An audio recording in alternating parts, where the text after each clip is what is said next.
A very good afternoon to all of you. Welcome to today's class.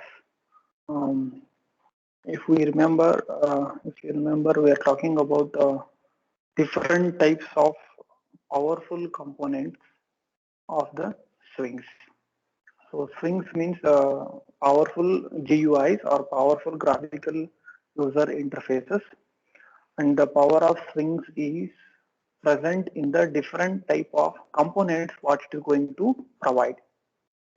And among those components, we have studied about J button and J checkbox and different use. We have created a program also by using J checkbox. So J checkbox component we have studied, J toggle button also we have studied, and the J button also we have studied. So three types of buttons we have studied already. So they are all the components of the swing. Now we are going to study in this class one more type of button called radio button or J radio button.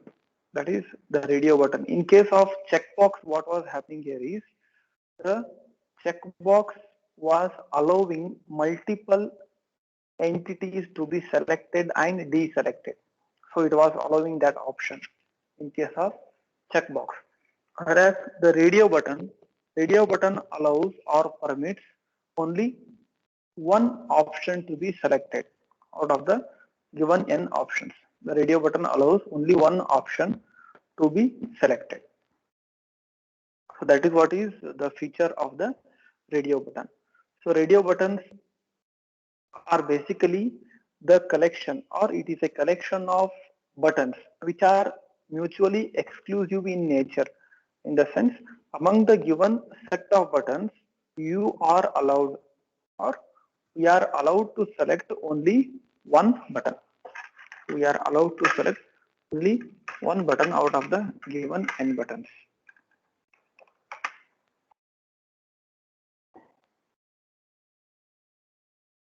Right? That is what is the radio button.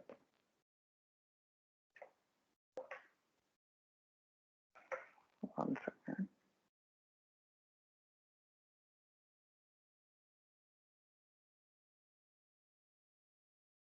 Okay. Among the given buttons, it will allow us to select only one button at any given point of time. So if there are 4 buttons, you are supposed to select only one button out of the 4 buttons. And they all are supported by the J radio button class, which is nothing but the subclass of the toggle button. Because what the toggle does, it is going to toggle between on and off, select and deselect.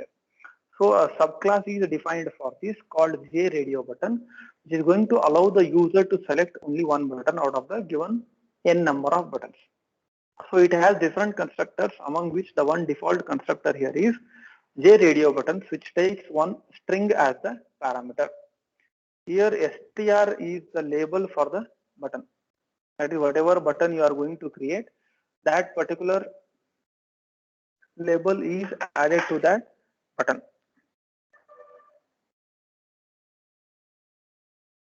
Right? So now let us see the example program for it.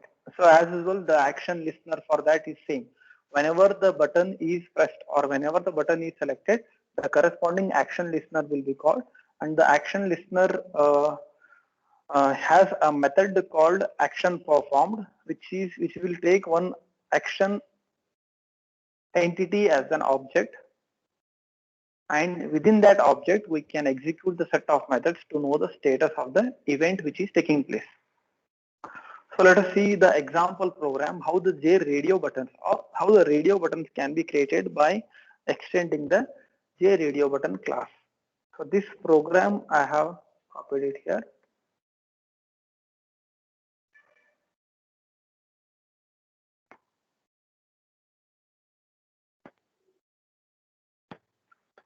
It's going to demonstrate the, one second, I need to close this and open it.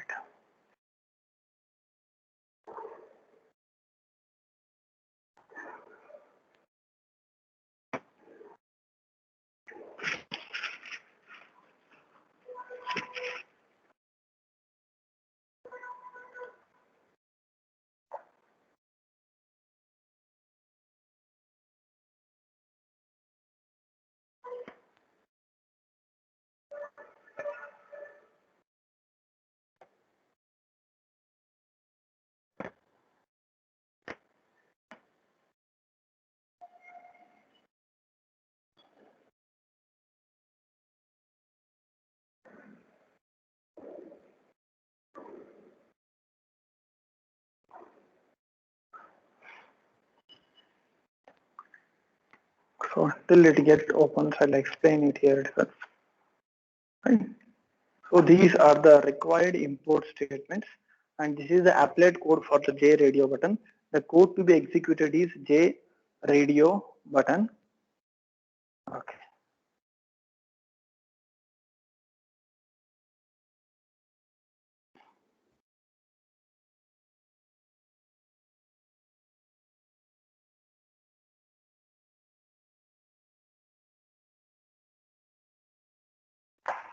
These are the necessary import statements, and the code to be applet code to be executed is J radio button, and this is the area of the applet display area.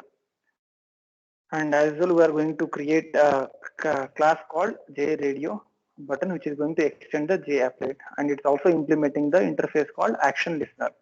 So this is one label object, and this is where the applet is being initialized, and where actually the initialization will take place by calling the method called makeGUI.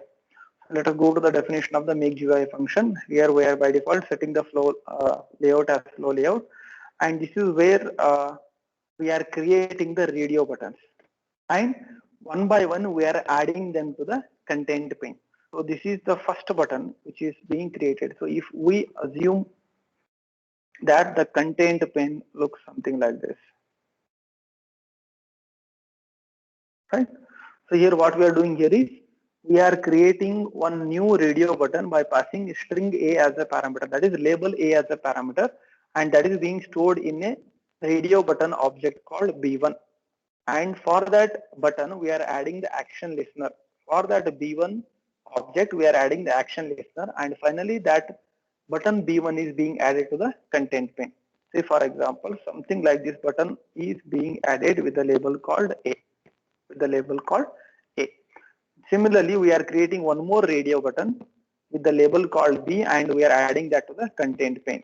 So one more button with the label called B, and here we are creating third button with the label called C.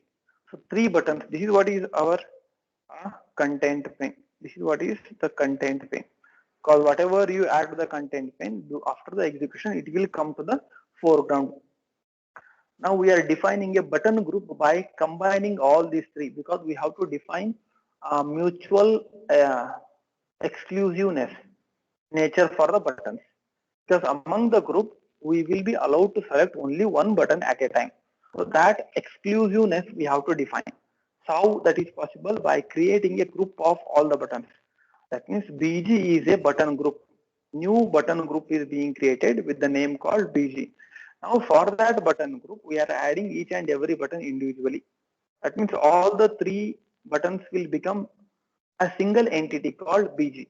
That means all these, for understanding purpose, I'll write all these are being regarded as a button group now. Now among these button group, because this is B1, button 1, button 2, button 3. So all these are being added into the button group called BG. Now from this BG or button group, you are supposed to select only one button, because radio buttons are having the property of mutual exclusiveness. And we are giving just a label to the user saying that select any one of the buttons. And what is the corresponding action performed? As usual, we are just displaying the label. We are just selecting that. We are saying the user saying that you have selected the button A or B or C, whatever, depending on what the user has selected, we are going to display. So let us see the demonstration for this. So output could be something like this. Yes, as you can say, this is what is the output, what we get. So I'll just compile the program called J radio button.java.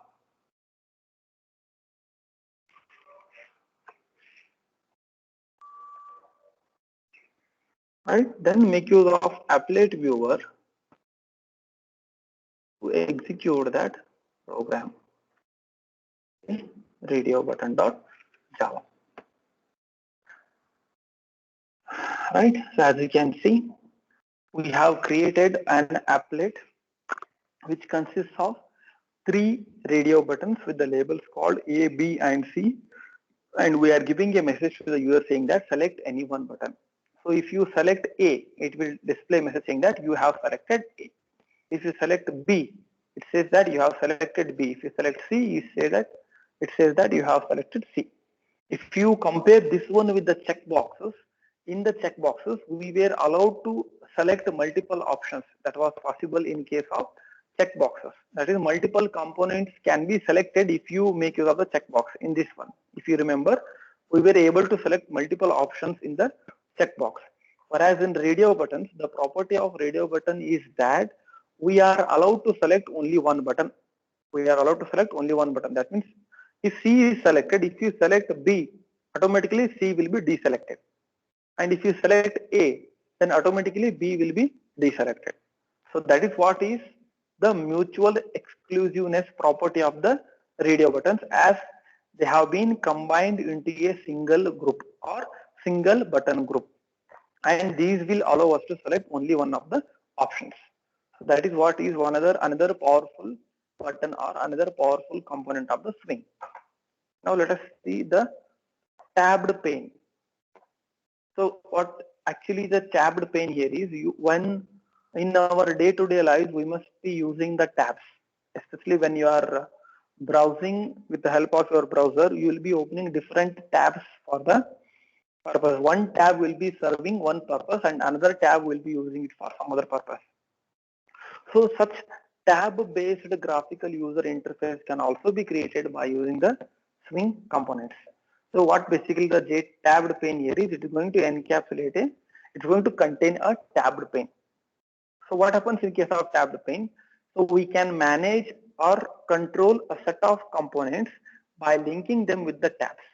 Can make use of the tabs and we can manage the set of related components together. And whenever you select one tab, and within that tab you can define your own functionalities. Within that tab you can define your own functionalities. That is possible with the tab-based interfaces or with the tab-based graphical user interfaces. Right? So I'm just opening one more PDF file here for just demonstration purpose. Later I will demonstrate the program, but I'm showing one sample scenario how the tabs may look like. Right? So if you can see here, this is called as one tab. At the module 5, this is PDF for this tab contains one PDF for module 5, and this tab contains constructor. So if you click on this tab, so we will be able to see the PDF related to this. If you click on this tab, then we will be able to see the notes related to this. And whenever you click on this tab, you can define some more components or some more functionalities within this tab. So that is what is the tab. So tab pane is having three main constructors, and we are going to use the default constructor in our program. So what basically the constructor what we are using here is, see, whenever you create a tab, the tab can be added to the tabbed pane. The tabs can be added to the tabbed pane by using a method called add tab. So add tab is a method which is going to take two parameters, where this name indicates what particular name you are giving for the tab and the component that should be added to the tab. That means for whatever tab you are creating, what is the component related to that particular tab. If you are creating X tab, and what is the corresponding component related to that Y, related to that. And those are added to the tabbed pane by using method called add tab. So simply we follow three steps to create the tabbed pane. So what is the procedure? First thing is we have to create an instance of the tabbed pane. That means we should have a GUI tabbed pane which can hold multiple tabs, which can hold or which can carry the multiple tabs. Next thing is add each and every tab to the tabbed pane. Add each and every tab to the tabbed pane by calling the add tab function. Then whatever tabbed pane you create, that must be added to the content pane. For example, this is what is the tabbed pane.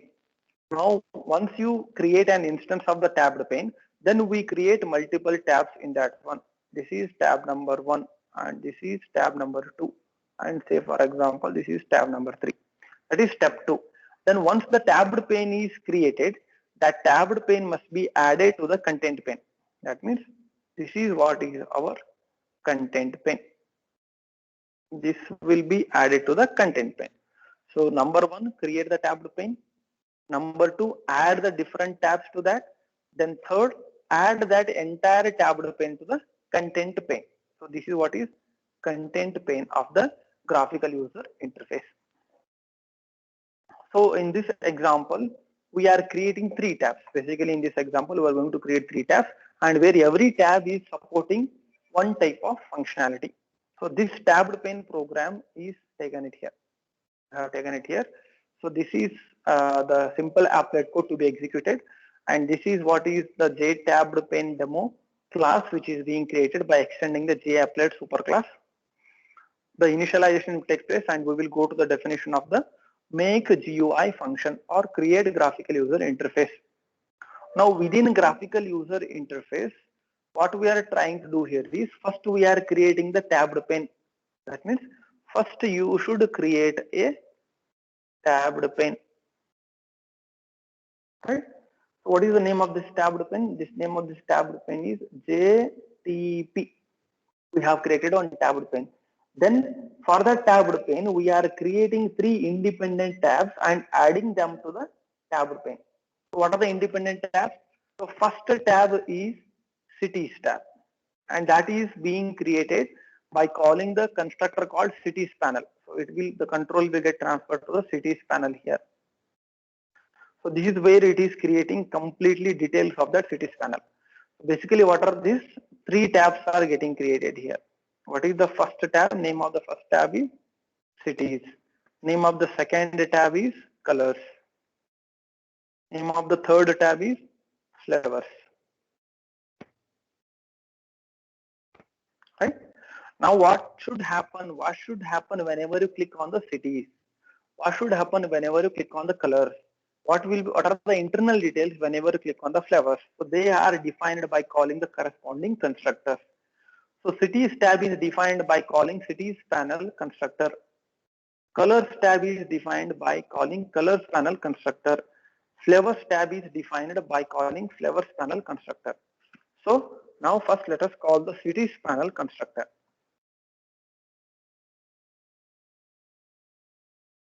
Right? So now the cities panel class method is being invoked. That means this is the class definition. Within the class we have the constructor. This is when we have a method which is having same name as that of the class, then it is called as a constructor. So by this, what we are doing here is we are calling the constructor called cities panel. We are calling the constructor called cities panel, which is going to create the component details within the cities tab. What is happening in the cities tab? Whenever you click on the cities tab, we are going to create 4 buttons in that one. So what are the 4 buttons? One button with the name called New York, London, Hong Kong, and Tokyo. So these are the 4 buttons which are created within the cities tab. That means, for example, when you click on the cities tab,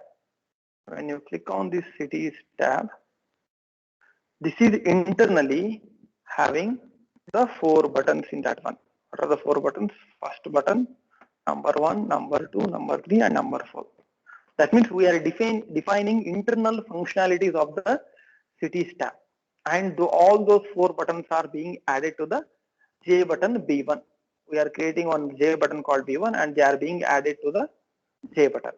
So this is what is happening with the internal details whenever we click on the cities panel or whenever we click on the cities tab. Similarly, the colors tab, whenever for the defining internal details for the color tab, whenever you click on the colors tab, colors panel method will be called, or colors panel constructor is being called. So let us see the definition of the colors panel. Let us see the definition of the colors panel here. Right. With the colors panel, what we are trying to do here is we are creating 3 different checkboxes. So colors panel constructor, what it is doing, it is basically creating checkboxes, what we have already studied. So what is the first checkbox with the name called red? That means when you have the colors tab here, once you click on this colors tab, it is opening something like this. So in the colors tab, we have options. We have the checkboxes. What are the three checkboxes what we are going to create? First checkbox is red, green and blue. Red, green and blue. So these are the three checkboxes, and those checkboxes are added to the colors panel. Right? Now similarly, the next one, what is that? Flavors panel, that is flavors tab is being defined, third tab.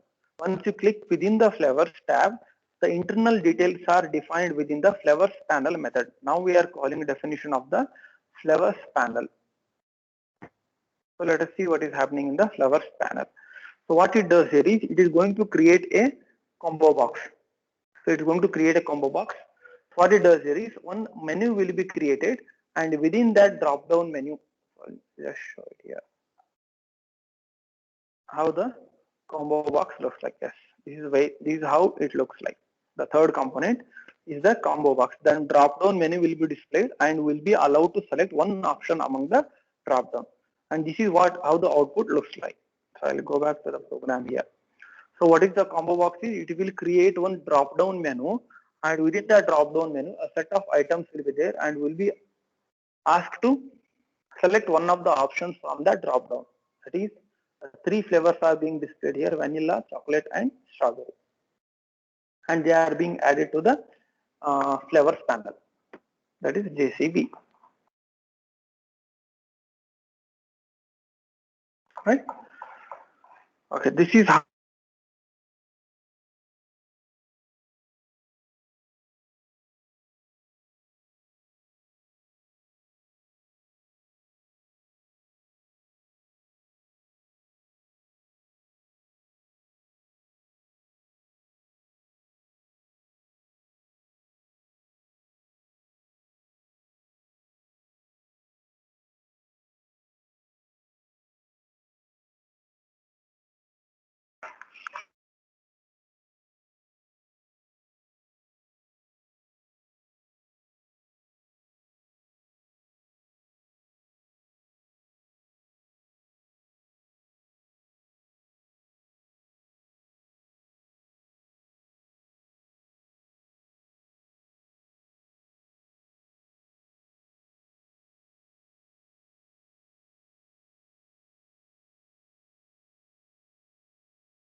so there was a network problem. Now am I audible?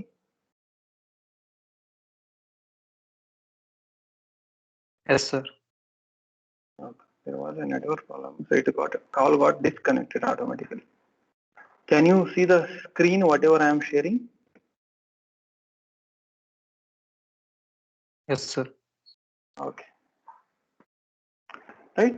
So JTabbed pane, I have compiled the program, JTabbed pane demo. Now let us make use of applet viewer. Execute it. Applet viewer. JTabbed pane demo.java.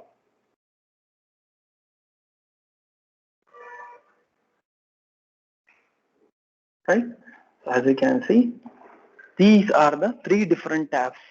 In the single graphical user interface, we have created three tabs. What are the three tabs? Cities is name of the first tab, colors is second tab, and flavors is third tab.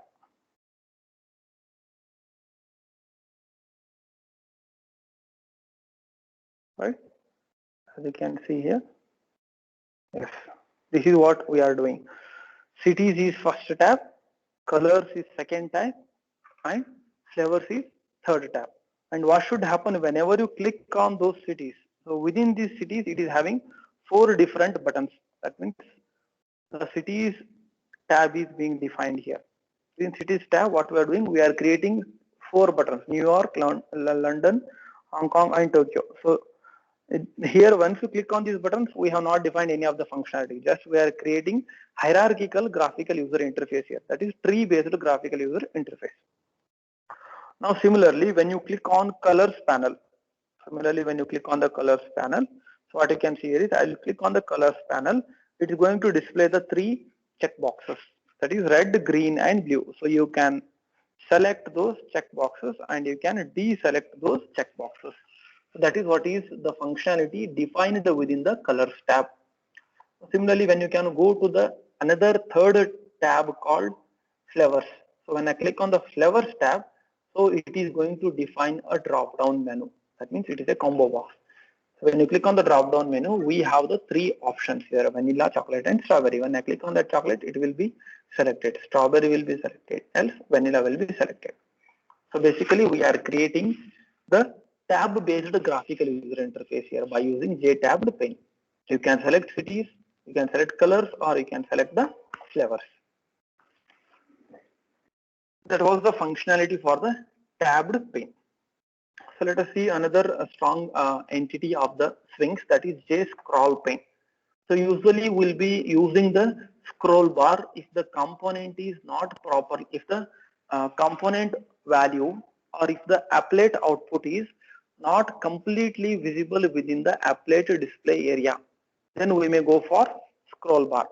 Say for example, in this PDF, so many pages are there, but entire thing is not visible within this display area. And this display area is called as viewport. Technically, it is called as viewport in case of Sphinx. So if everything is not completely visible within the viewport, what we do, we can make use of this scroll bar. That means we can scroll it, or you can just scroll it by using the mouse. It's what I am scrolling. So that scroll bar can also be a powerful entity for the swing-based GUIs. That means we can scroll pane is a lightweight component that is automatically going to handle the scrolling of another component, right? And when the scroll bar will get added, if the viewable area,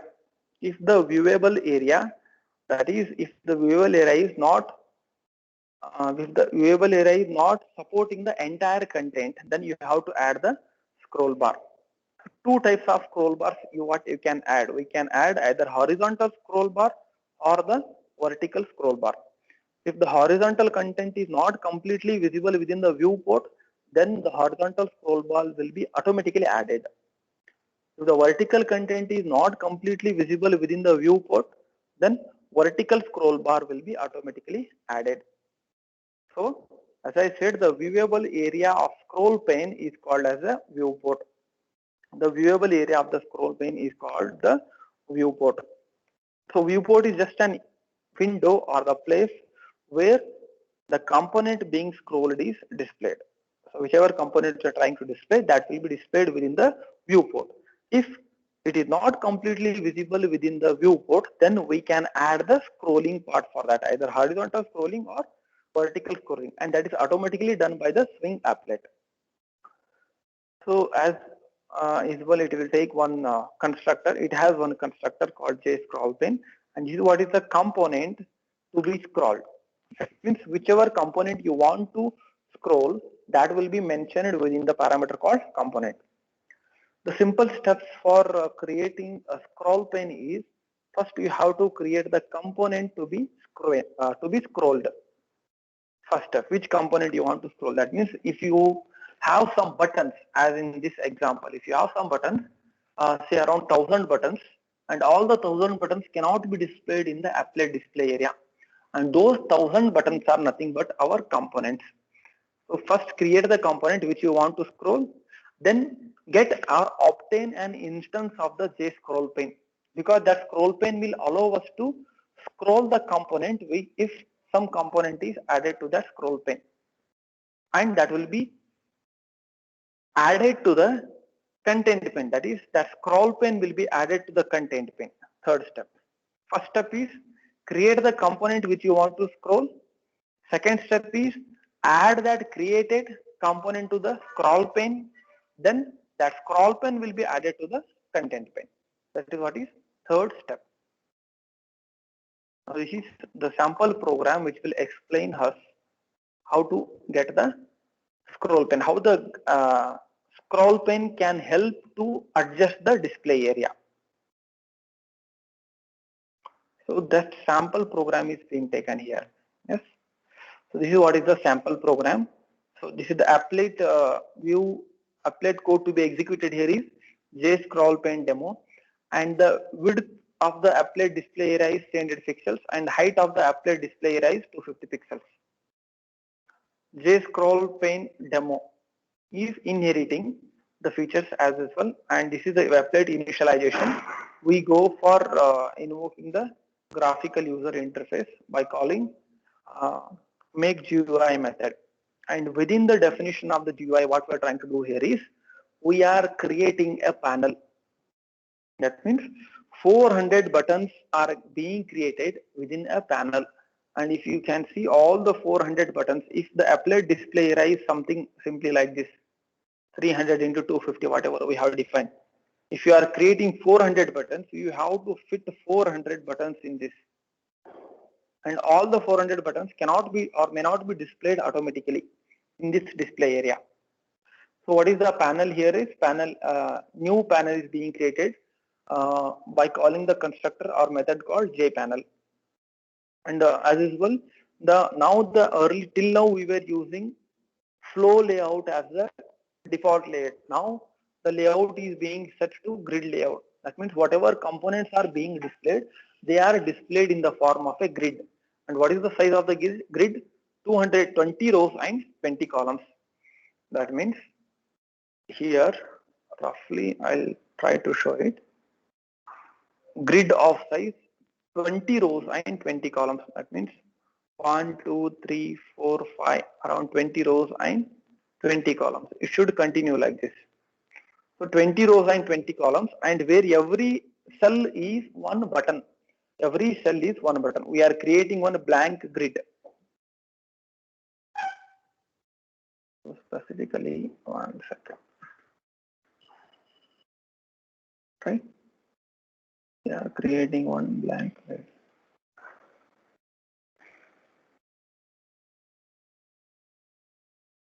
Roughly you have to assume 20 rows and 20 columns. Everything cannot be drawn here, so I am roughly drawing it. So this is one grid is ready, and this is what every cell is going to act as one button. That is, we are making use of the for loop, outer for loop for the number of rows, inner for loop for the number of columns, and for that particular cell, for every iteration of the for loop, what we are trying to do here is new button we are creating, J button, and we are giving just the label for that. What is that label? Button plus B. That means button, what is the value of B? What is the value of B? Value of B is starting from 0. Every time it will be increased by 1, that is plus plus B. That means first button's name will be something like this. Name of the first button will be button 0. Name of the second button will be button 1, because we are using for loop and the B is getting incremented. Then next button name will be button 2. Similarly, the name of the last button will be in the first row will be button 19. Button 19. Why? Because we are starting from 0 to 19. That is first row. Similarly, second row, button of second row will be created starting from, what is the next number here? After 19, next number will be 20, 21 up to last number. Similarly, 20 rows and 20 columns. That means 20 into 20 grid grid of buttons is being created. 20 to 10, 20 into 20 rows into 20 columns. Grid of button is being created. And we are obtaining the scroll pane. As I said, first you should, the component is created. What is the component now? The list of 400 buttons, 20 to 20 is 400. 400 buttons are the components. Then they must be added to the scroll pane. They must be added to the scroll pane. For that, we obtain the scroll pane first. Then that scroll pane, we are adding the scroll pane JSP to the C. For that scroll pane, we are adding the component, that is JP. What is the JP? That is the panel. What we have created here, this is what is the panel. Name for that is JP. 1 second. JP is the panel which we have created. This panel is being passed as the parameter to the scroll pane. That means this panel is added to the scroll pane. That means now this component will get the capability of scrolling. Now the component will get the capability of scrolling, either horizontal scrolling or vertical scrolling depending on the need. Then finally that scroll pane JSP is being added to the content pane, and that by default the layout is being set as the center. That means the center area of the applet display area will be considered for displaying all the components. Now this is how the output looks like. This is how the output looks like, and we can scroll that. I'll show the demonstration. First compile the program Java C, then J scroll pane demo.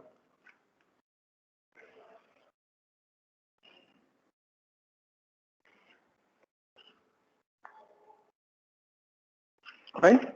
Then let's make use of applet viewer.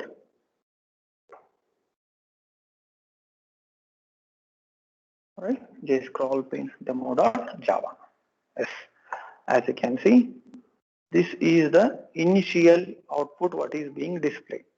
This is the initial output what is being displayed, as all the 400 buttons may not be displayed in the given applet display area, because the applet display area which is defined in the beginning, which is initialized in the beginning, is smaller. What is that? It is having 300 pixels and 250 pixels. It is very smaller. It is very small to display the whole content. It's very small to display the whole content, and that's why the applet looks like this. All the buttons are not getting displayed automatically in the display area. So as all the buttons are not being shown in the viewport, the scroll bars are automatically being added, as you can see here. This is the horizontal scroll bar and this is vertical scroll bar. If you want to see the buttons in horizontal way, you can make use of this horizontal scroll bar to scroll all the buttons. So you must have used such components while interacting with some of the GUIs. So that is what is nothing but the property of the horizontal scroll bar, because the buttons cannot be seen in the single display area. Similarly, we can make use of the vertical scroll bar to see the buttons down. This is what is the property of the vertical scroll bar. Now you see here, I'll just increase this screen now. So I have increased it. Now if you can see, the number of rows are fixing within this display area, whatever I have enhanced. So vertical scroll bar is removed automatically. As you can see, vertical scroll bar is removed automatically, but still horizontal scroll bar is present. Still horizontal scroll bar is present. Why? Because the number of rows are 20 and the number of columns are 20. So all the columns are not fixing within the display area. So what's happening? The horizontal scroll bar is still appearing, but vertical scroll bar is not required here. Why vertical scroll bar is not required? Because all the required rows are automatically displayed. The display area is supporting the number of rows. So if I minimize this, if I resize it again you can see that horizontal scroll bar and vertical scroll bar is appearing automatically. Right? I'll show you. As there is, until there is a need, the scroll bars will appear. And still scroll bar is required here.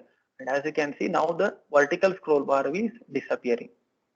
Vertical scroll bar is disappearing here. Why? Because it is not required.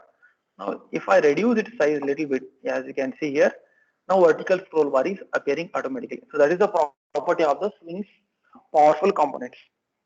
As and when it is required, dynamically the corresponding scroll bar component will be added. If it's not required, it will not be added. So now we have discussed about 3 components. The next class will be discussing about the other functionalities.